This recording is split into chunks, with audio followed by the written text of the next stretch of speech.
If I could ask everyone to rise as the family makes their way into the sanctuary.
We remember Sheryl Moss and join our hearts together to give comfort and strength to each other as her family, her friends, and her community.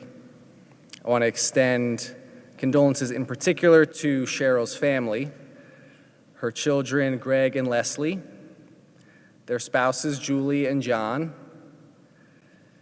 their children, Sheryl's beloved grandchildren, Max, Noah, Judd, Brandon, and Maddie, and her younger brother, Edward. Mourning is a time filled with many emotions and memories, both bitter and sweet. And we'll begin our service with the recitation of psalms, prayers, and readings, linking Sheryl's life with the millennia-old tradition of the people Israel and the eternity of God. We're going to begin with Psalm 23, which I will chant and then invite everybody to read together on the inside cover of your pamphlet. Me's moistures, he leadeth me beside the still waters. He restoreth my soul, he guideth me in straight paths for his name's sake. Yea, though I walk through the valley of the shadow of death, I will fear no evil, for thou art with me. Thy rod and thy staff, they comfort me. Thou preparest a table before me in the presence of mine enemies. Thou hast anointed my head with oil, my cup runneth over. Surely goodness and mercy shall follow me all the days of my life, and I shall dwell in the house of the Lord forever. Esa einai el heharim, me'ayin yavo ezri. Esa einai el heharim, me'ayin yavo ezri. I turn my eyes to the mountains, from where will my help come? My help comes from Adonai, the maker of heaven and earth. God will not let your foot give way, your guardian will not slumber. See, the guardian of Israel neither slumbers nor sleeps. Adonai is your guardian. Adonai is your protection at your right hand. By day the sun will not strike you, nor the moon by night, and forever. We now have a chance to hear from Sheryl's family, and we'll begin with Leslie.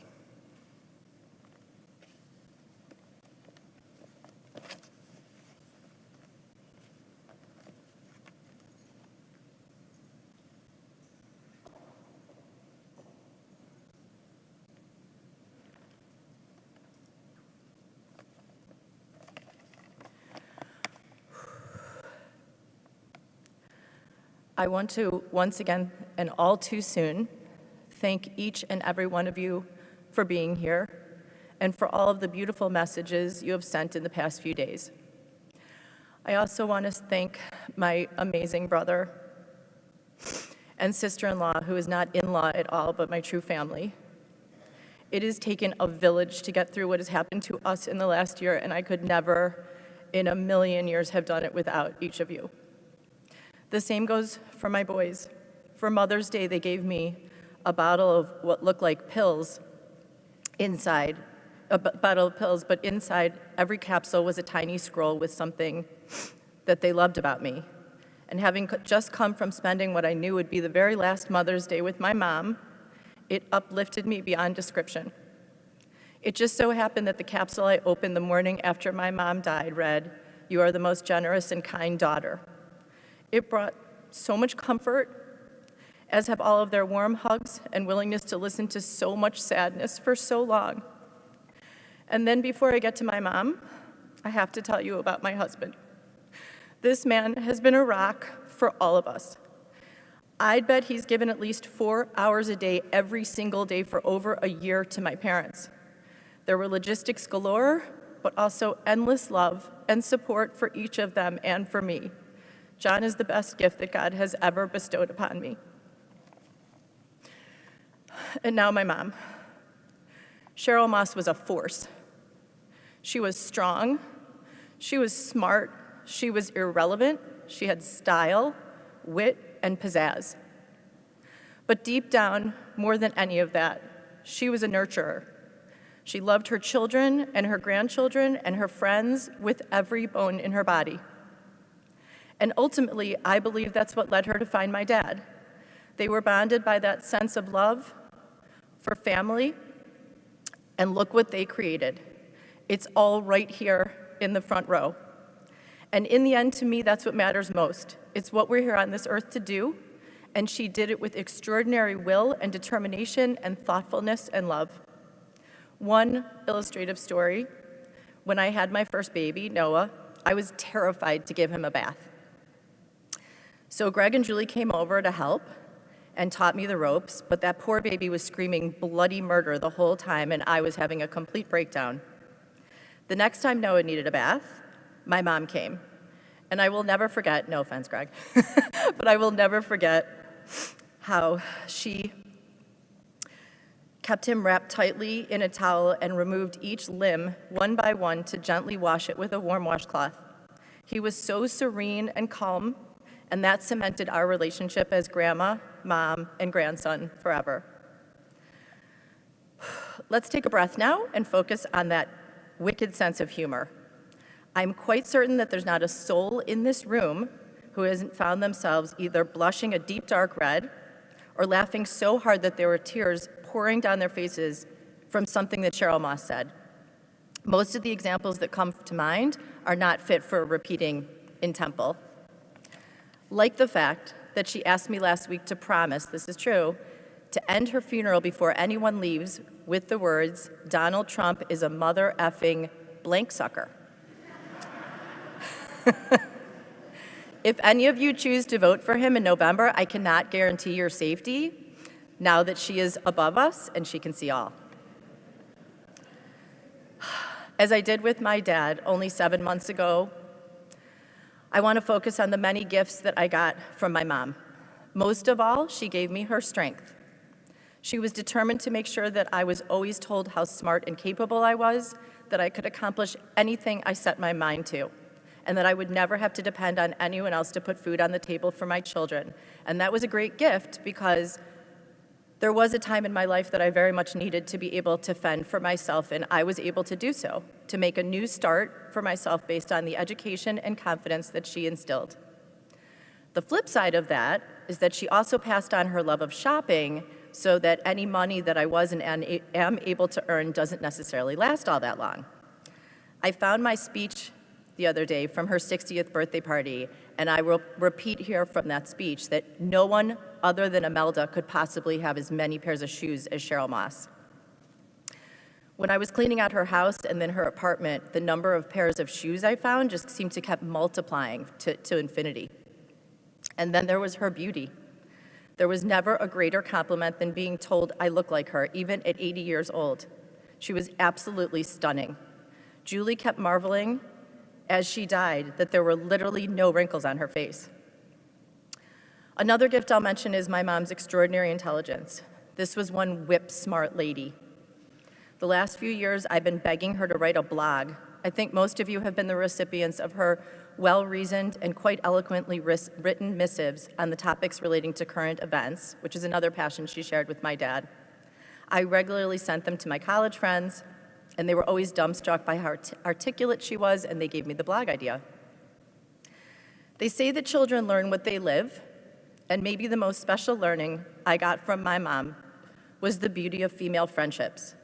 I grew up listening to her and her friends cackling loudly while smoking cigarettes and playing Maj. That was followed by the incredible friendships she made at Twin Orchard, through golf and canasta. This whole room and heaven above is full of women she touched and who touched her. She joyfully celebrated their every triumph and emphatically mourned their trials and tribulations. All of you meant the world to her, as I know she did to you. About a month ago, she asked me to text a few of her closest friends with updates as to her health. Who were her closest friends? About 28 women. I am ever so grateful to my mom for setting this particular example, as I don't know how in the world I could have ever gotten through the last few years without my own special friends. A last great gift was her devotion to Judaism and to Israel. My mom studied Torah as an adult and learned to speak and write Hebrew. We celebrated every holiday as a family, which bound us tightly. In keeping with that, I started to study as well when I was 41. My mom actually spent a year per grandchild needle pointing a tallis bag tailored to each one of them. And in them, she placed a letter. I found the letters to my boys last night, and I will read one quote. She wrote, "When I was growing up, I practiced Judaism because that's all I knew as a girl. But then I studied as an adult and found such depth of humanity in the basic premises of Judaism. I think those early believers who structured our practices were so brilliant and so thoughtful in the way they approached life, especially considering the harsh and primitive times in which they lived." Viewing the Torah as a guide to living a meaningful life truly changed everything for me after I started studying, and it was such a special, important bond that I shared with my mom. L'dor Bador, Mom. At my grandma's funeral, I'll always remember that my mom's first words were that she never thought she'd be able to take a breath on this earth without her mother here, but that somehow she was still breathing. I only hope that I have been the daughter to you that you were to your mother, and somehow I will keep breathing too, but I will always be grateful to you for giving me life and the many, many gifts you have bestowed upon me, and I will miss you every day now and forever. Rest in peace.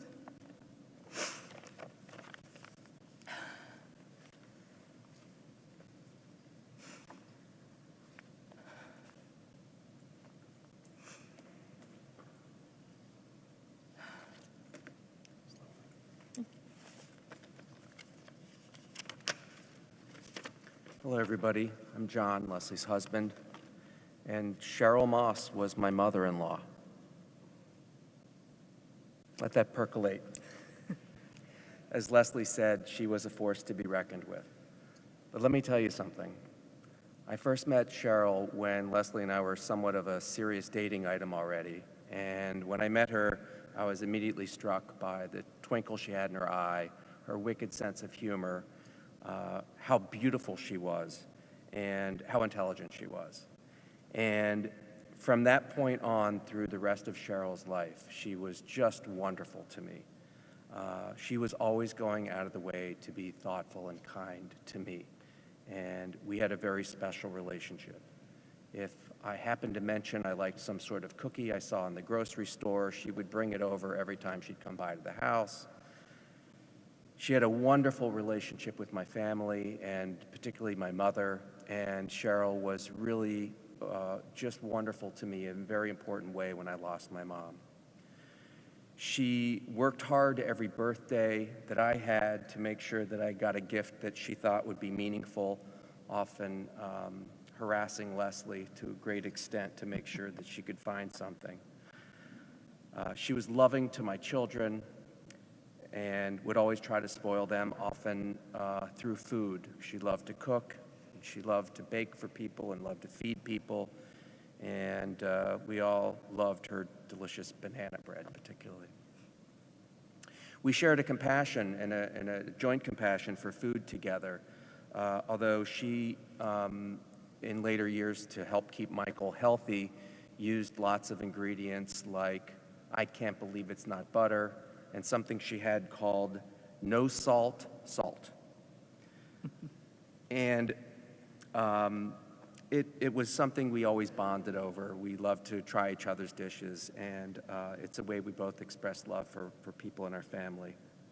In the last few months of her life, when she spent a lot of time in the hospital, of course, she rightly complained about the hospital food that she was being tormented by. And I spent many occasions, talking to her on the phone, encouraging her to come up with something that we could bring her, whether it was something from home or something from a restaurant. And the other family members were doing the same thing. And it was a nice way of us, bonding and staying in touch with her and spending quality time with her. And when it was my turn, I would sometimes eat along with her, and we would have long conversations, and she would ask about detailed stories. She wanted to know everything going on with my boys, and wanting to know what's going on with Leslie and her work.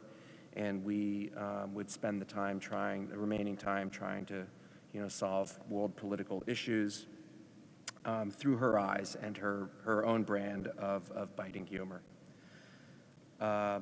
Leslie thought I was doing her a favor by visiting her mom, but that was not the case at all. It was always a pleasure to be with your mom, and I love those moments. I did not know what Leslie was going to say before she stepped up, and I had my own version of Sheryl's final wishes. Mine went a little differently. I was a little more politic.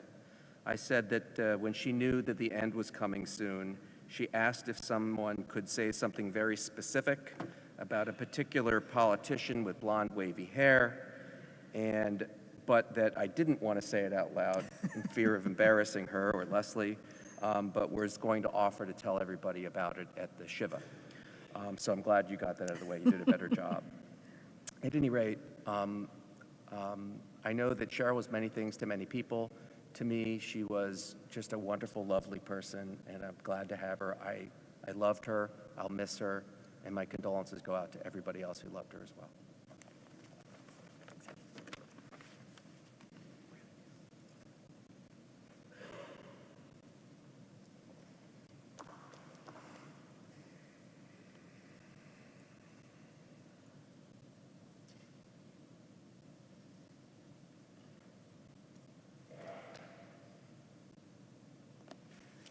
And now we'll hear from Greg and Julie.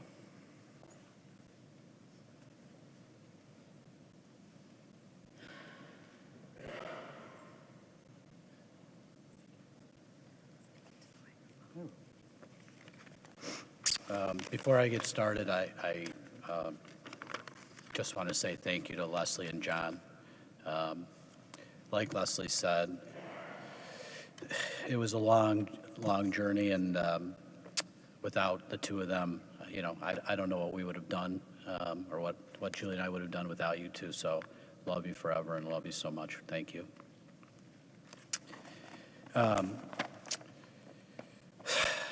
Like my sister said, it's sort of strange to be standing here again only 7 months later after my dad passed.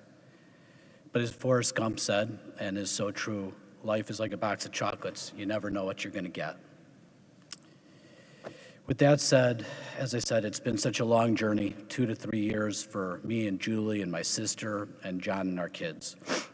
Having 2 sick parents back to back and both eventually passing away despite our best efforts with doctors and rehab facilities and caregivers, and all that entails is I'm sure you can all imagine, emotionally and physically draining to say the least.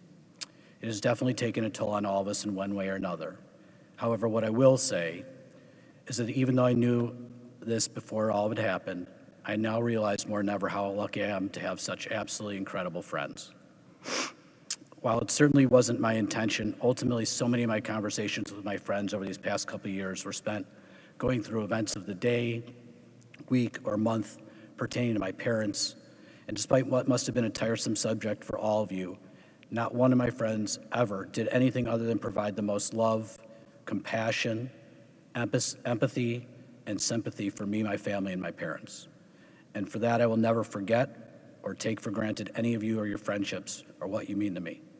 I don't need to name names. You all know who you are, and I love you all from the bottom of my heart. I also want to thank all of you who at one time or another reached out to ask me about my mom, both before and after she passed, or when you saw me. Like my dad, it was very comforting knowing that so many people were thinking both my mom and me. I also, of course, want to thank everybody here today. I know especially coming off of a holiday weekend, everyone's busy and has things they need to do, but to see all of you here today coming to celebrate my mom and mourn her passing is touching, to say the very least. So thank all of you. Thank you all. Sorry on all the thank yous, but I've got a couple more. Another thank you goes to all the people that helped my mom, especially since August of last year when the downhill slide started. Unfortunately, like my dad, I don't remember many of the names, but a few stand out, and so I think it's appropriate to mention them because without them, what was an extremely difficult 8 to 10 month stretch would have been absolutely impossible. I do want to thank the doctors at Northwestern for all of their efforts, and I want to thank Matt Adis for all he did when my mom was first diagnosed with Waldenstrom's years ago. And then there was David Zeman, my mom's physical therapist in Highland Park, who was extraordinary, despite my mom only attended 5 or 6 sessions with him. When my mom took a turn for the worse and couldn't any longer go to PT, David would email me often and ask if he could come visit my mom just to see her and try and pep her up a little bit. Unfortunately, my mom was never up for visitors, so that never transpired, but his offer was genuine and kind. When my mom passed away, I emailed David to let him know, and part of his response was the following: "I'm so sorry to hear about your mom. I adored everything about her. The sassy, sarcastic, and quick-witted, spunky nature kept me laughing and on my toes every time I was with her." And that's, to me, incredible because only having been with her 5 or 6 sessions, 5 or 6 hours, for him to just nail exactly the person my mom was incredible.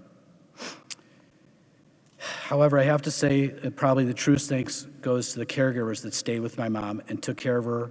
And while there are many, the 2 my mom loved the most were Gloria and Mia. A special thanks goes to Mia, who took care of my mom at the very end and was with us when my mom took her last breath, and actually kissed my mom goodbye as she was leaving her house for the last time. We will never forget either of you. And of course, I also can't thank Fran Brodsky enough for all she did for my mom and dad. Fran is and was the best. She helped flawlessly guide my sister and I with respect to all the care that was needed, as you can only imagine how much there was.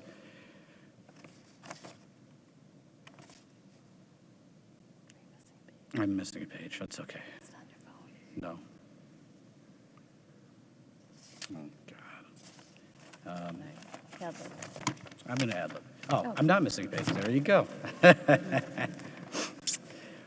Fran's advice was, sorry about that. Her advice was priceless. Her calming presence was reassuring, and her sympathetic nature was exactly what my sister and I needed while we faced many difficult and demanding decisions. As for my mom, as many of you know, she had so many things she was passionate about, but the most prevalent ones were family, friends, golf, both at Highland Park Country Club and Twin Orchard, Cooking, playing Mahjong when we were younger, which I actually loved because it was always on Monday nights, and she let me watch Monday Night Football when I was young, and I got to watch the Howard Cosell highlights, although the Bears weren't on very often, but that was one of the things that was special about her Mahjong game for me, and of course, canasta more recently. My mom was funny and smart, witty and sarcastic, and had no problem speaking her mind no matter what the topic might be. She loved being with her children and grandchildren.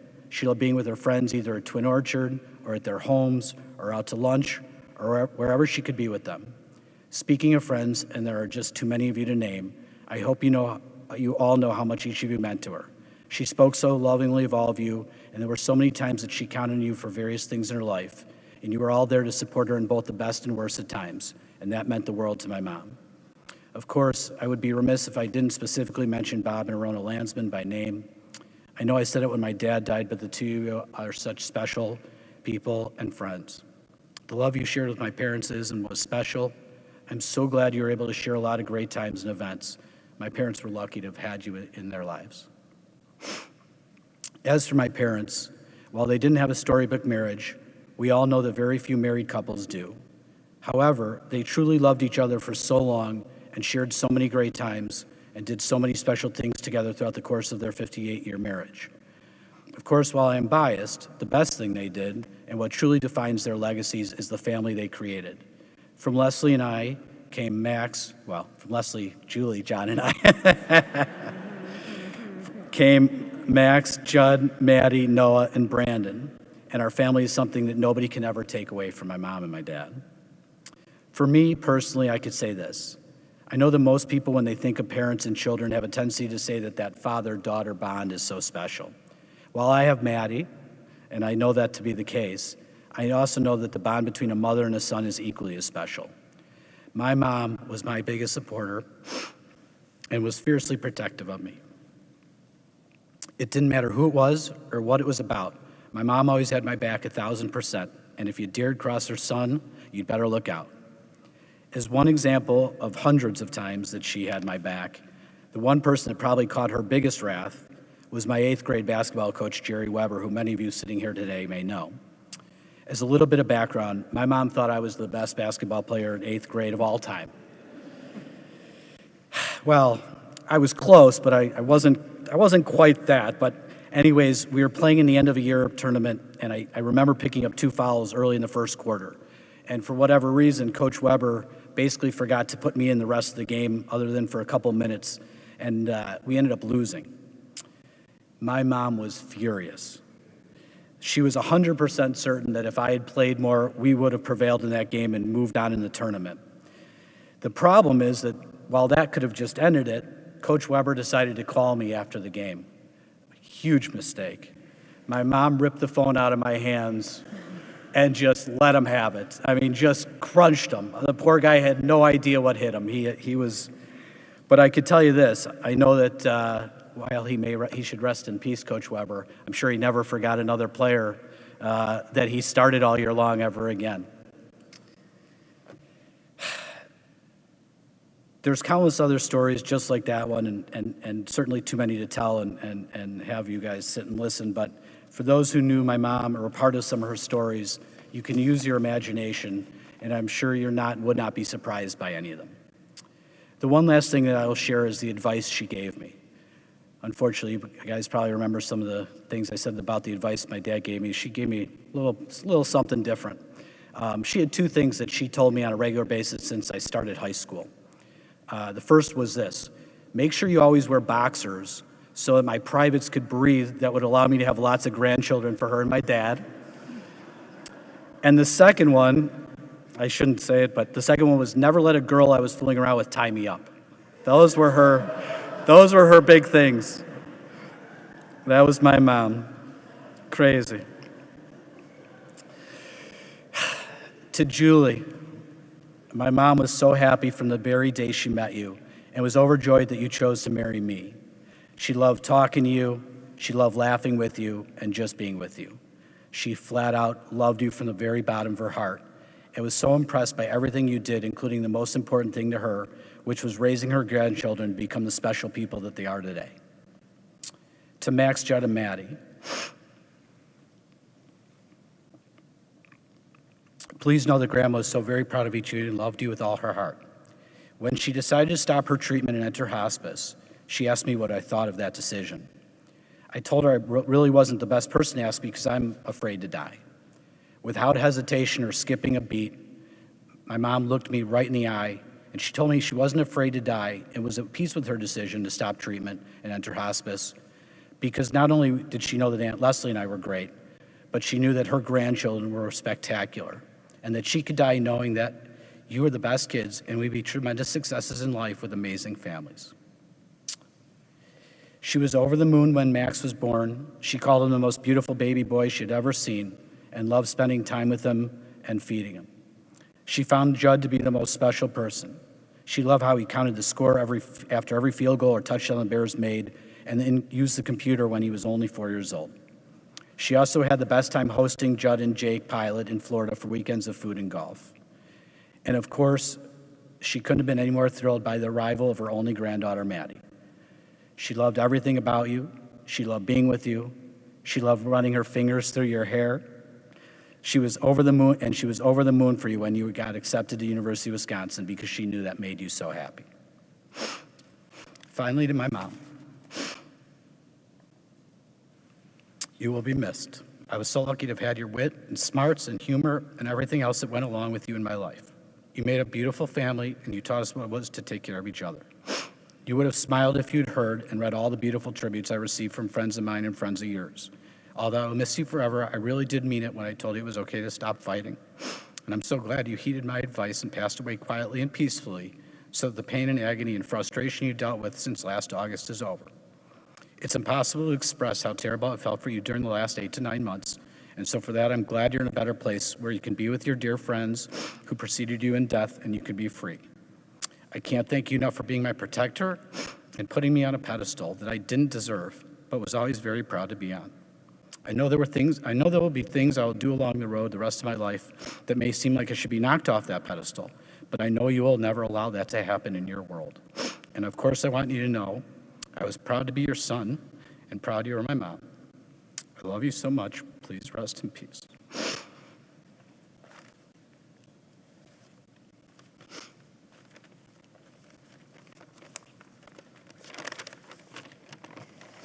Sheryl.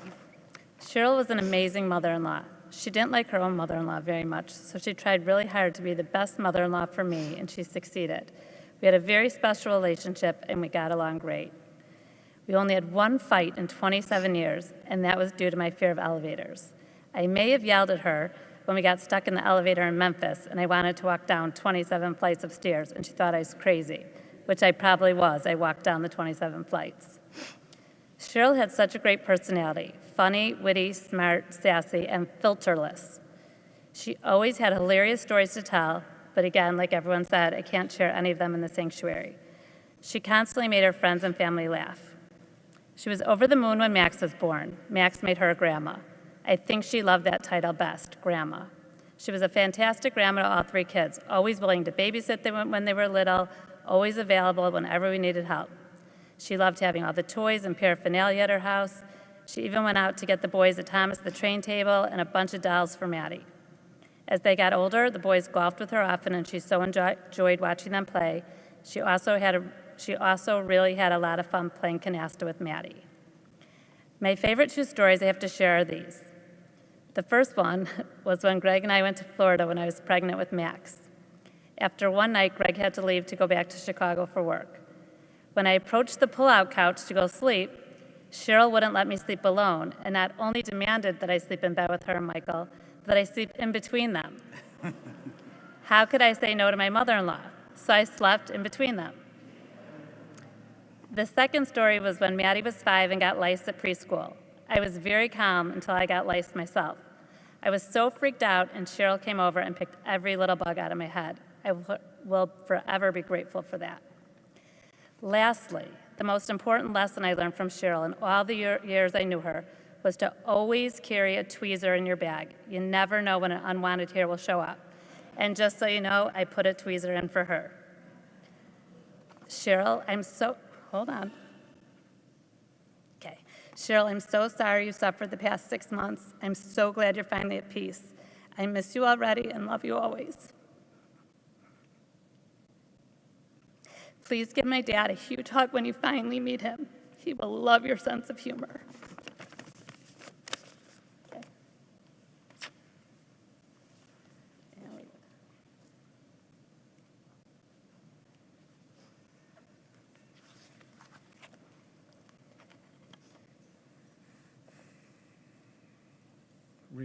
Really beautiful eulogies. I also think it's worth noting quickly, both Greg and Leslie started out their speeches with a lot of gratitude, something that Sheryl expressed particularly for her family at the end of her life, and I know that means a lot. And now we'll hear from Sheryl's grandchildren, Noah, Brandon, Judd, Max, Maddie.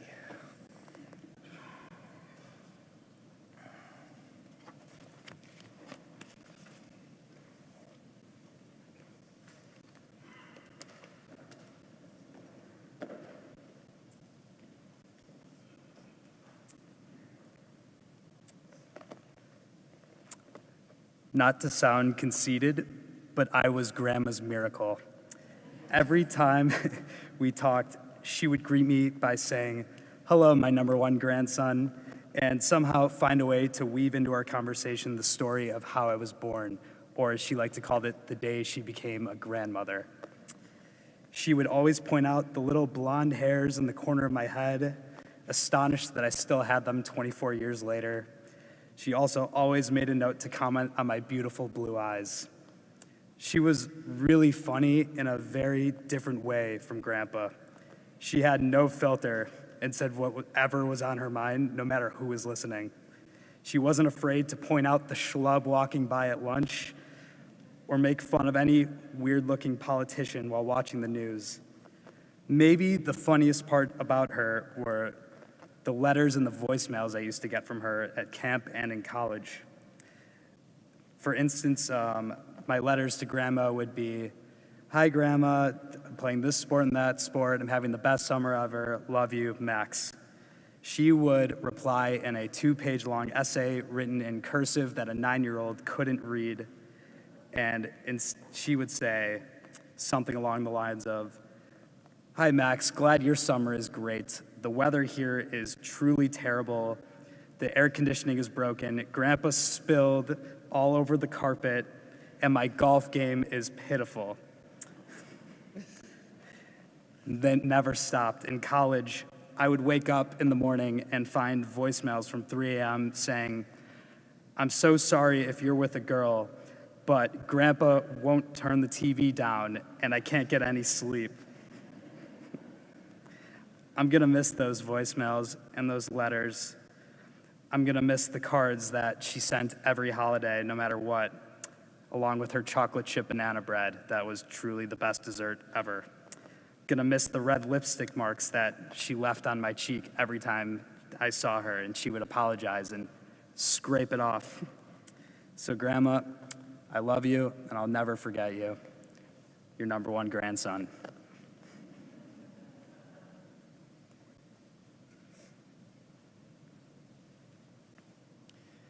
Hi, everyone.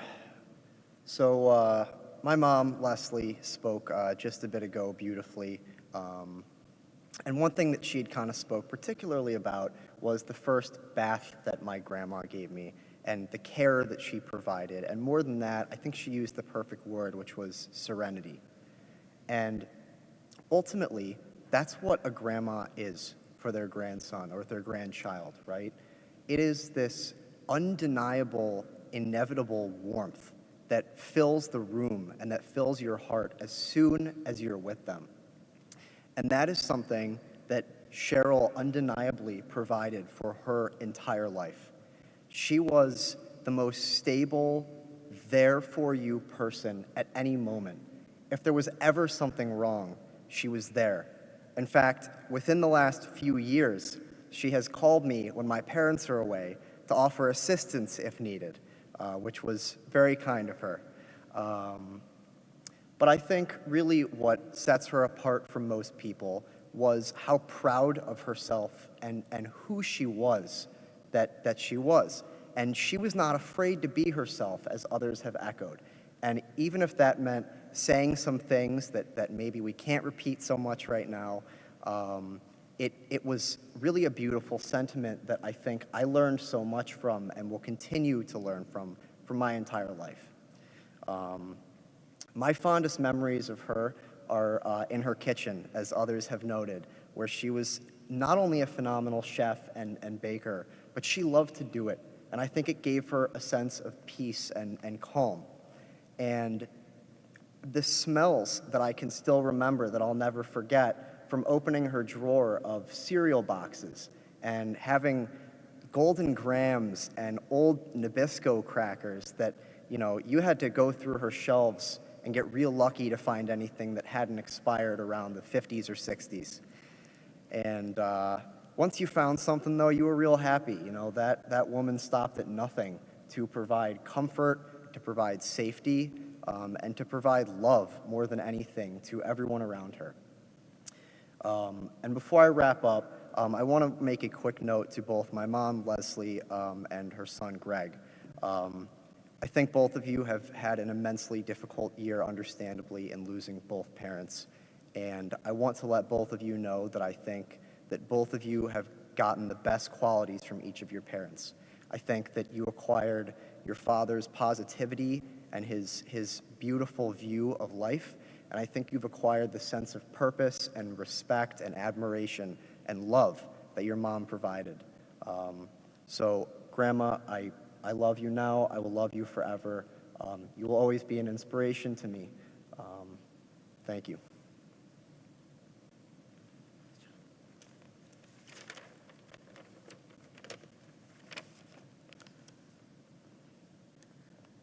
The number one characteristic to me that stuck out about Grandma to me was how caring she was.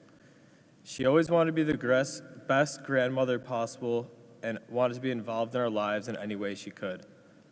Whether that was taking us to play golf, supporting us by coming to our sporting events, or just asking us to grab dinner, Grandma was always willing to take care of us.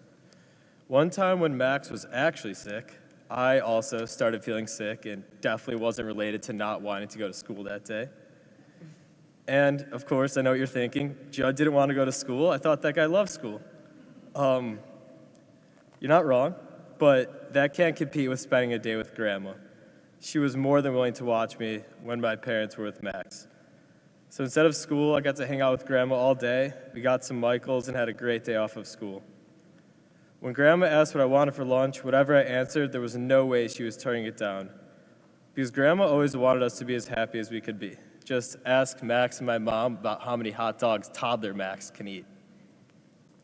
Another one of my favorite memories with Grandma was every year in high school, her and my grandpa would host my friend Jake and I to come play golf and go watch the professional golf tournament that was played on the course right outside their house. Jake and I loved it because we got to leave the cold weather behind in Chicago and go play golf for a weekend.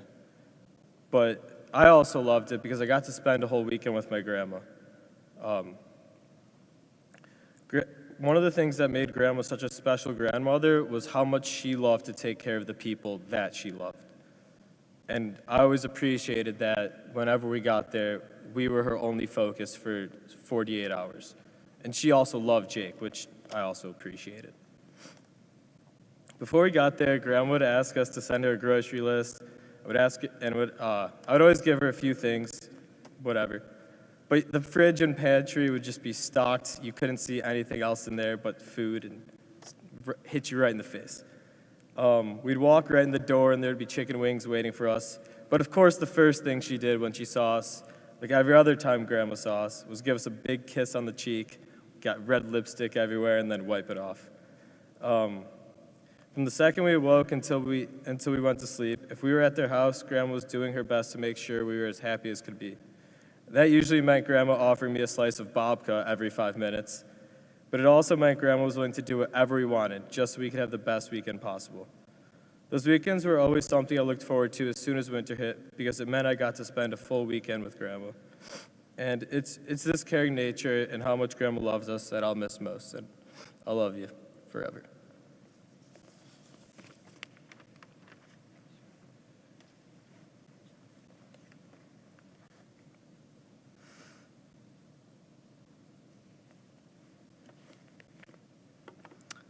My grandma was loving, caring, smart, funny, and most of all, I just knew her as really an outstanding grandmother.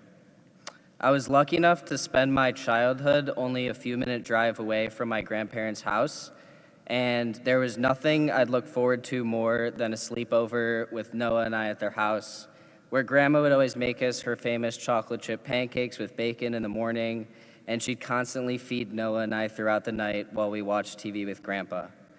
As it's been said so many times, she liked to show her love through food, bringing pies, cakes, cookies, and brownies to Noah and I whenever she could. But she also showed her love in so many other unique ways, making sure we had a jacket on if it was below 75 degrees, sending long, detailed text messages about her life, and giving every grandchild an outlandishly expensive gift card for their birthday that she couldn't afford. Grandma, thank you for always being so loving to me. Thank you for enriching my life. And thank you for creating the most amazing human being I know, my mother. I love you, Grandma, and I'm so grateful for all the time we got to spend together. Thank you.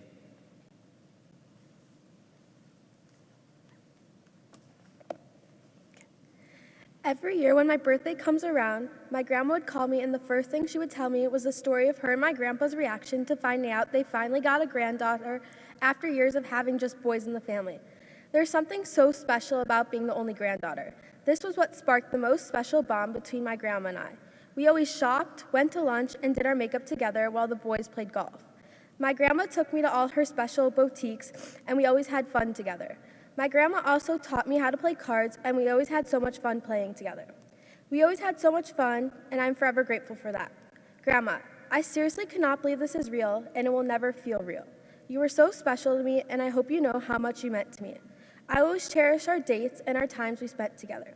Thank you for always making all of us feel so special and always encouraging us to be the best versions of ourselves. I will miss all your long texts you sent to our families, and yes, I did read them. You will forever be the best, and I love you so much. I wish I could give you one more kiss and hug, but I know you're in a better place in watching over all of us. I will always remember you as best grandma and will forever think of your memories of blessing. I love you, Grandma.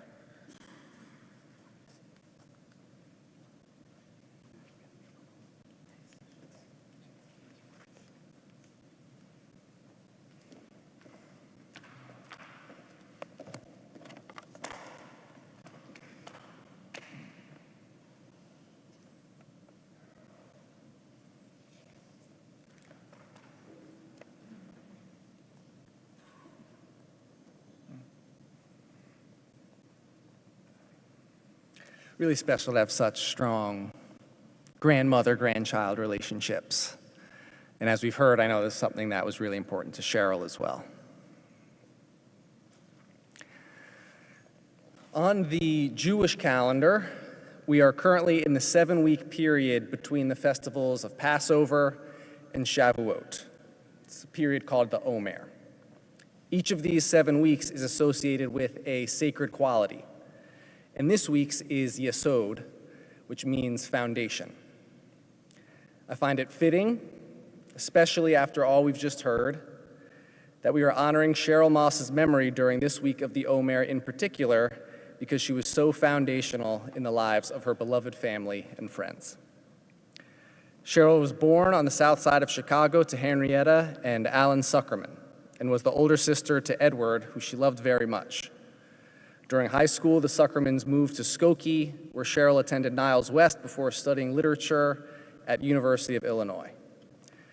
After a blind date led to a summer romance with the man who would become her husband, she told Michael, may his memory be a blessing, that she was going to date other people when she got back to Champaign unless he proposed. They were engaged and then married shortly thereafter. Sheryl and Michael were the foundation of their growing family. Sheryl taught high school English in Skokie before having Leslie, which prompted their move from Skokie to Highland Park when they were expecting Greg. While Michael worked long and hard hours, Sheryl took great care of her family, her parents and in-laws, in addition to her children. She encouraged Leslie's intellect and career aspirations and showed up for all of Greg's games. She was so proud of her children, their lives, their careers, and eventually their families, as Greg and Julie and Leslie and John began families of their own. When Greg and Julie welcomed Max to the family, Sheryl turned into a loving and doting grandmother, a role she truly cherished. Max, Noah, Judd, Brandon, and Maddie were some of the great loves of her life, and she would show them through long text messages and letters, sleepovers at Grandma and Grandpa's, and chocolate chip pancakes in the morning, in addition to her individual relationship with each of them. Sheryl is the foundation for this close and loving family, a really special blessing and legacy that she's leaving. Beyond her family, Sheryl was also a foundational figure in her close friends' lives. As we heard at her 60th birthday party, there was a seemingly endless stream of friends who wanted to give speeches about how good of a friend Sheryl was to them. She was a doer, enjoyed spending time with those friends, taking classes, learning Hebrew, playing cards, volunteering with ORT and parent-teacher organizations, golfing with Michael, going to Israel with the whole family for Maddie's bat mitzvah. Sheryl lived an active and full life. Part of the idea of these sacred characteristics on the Jewish calendar is that we can emulate these characteristics in our own lives. The way Sheryl is a foundation to so many in her life, we can honor her memory by loving and supporting family and friends how she did. Calling or writing to check in, cooking a special dish for someone, hosting a holiday gathering, making a loving wisecrack, spending time with family. These are just some of the ways that Sheryl's memory can continue to be a blessing, one as foundational as the life she lived. At this time, we are going to offer the memorial prayer to honor Sheryl's life as it was a blessing in so many ways. We give thanks to God for having been on a journey in life together with her. And in the sadness of her death, we can find comfort in knowing that her soul is bound up in life eternal with God, and her memory will forever be a blessing.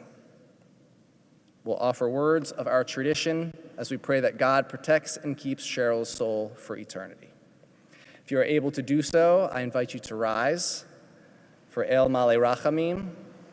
I will chant the Hebrew, and then I'll invite us all to read the English together on the third page of your pamphlet.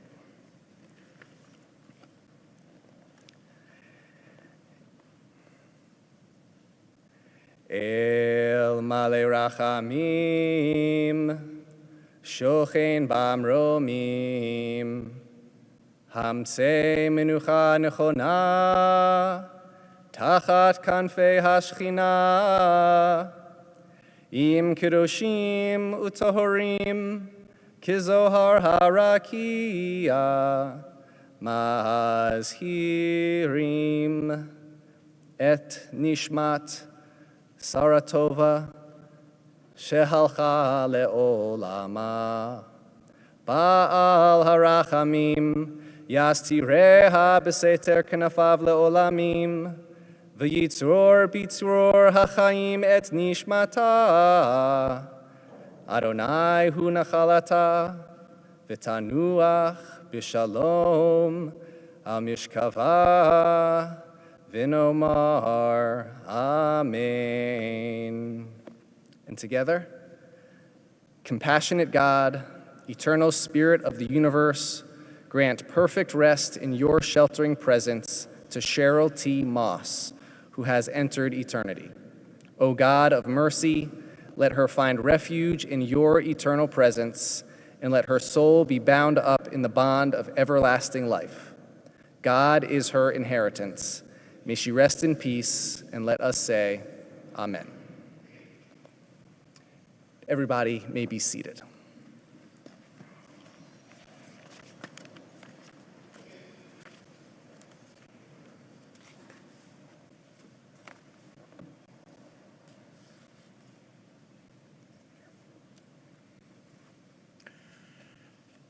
The interment will take place at Shalom Memorial Park. The entrance of the cemetery is at Rand Road and Route 53 in Arlington Heights. We will be traveling in procession We will ask that you please obtain an orange funeral sticker and affix it to your front windshield. Please do not lay it on your dashboard. It needs to be visible by oncoming traffic. We will also ask that you please turn on your high beam headlights as well as your hazard blinking lights. Both sets of lights need to be on at all times. We will ask that you refrain from making phone calls while in procession. We will also ask that you keep a close but safe interval of space between you and the car in front of you.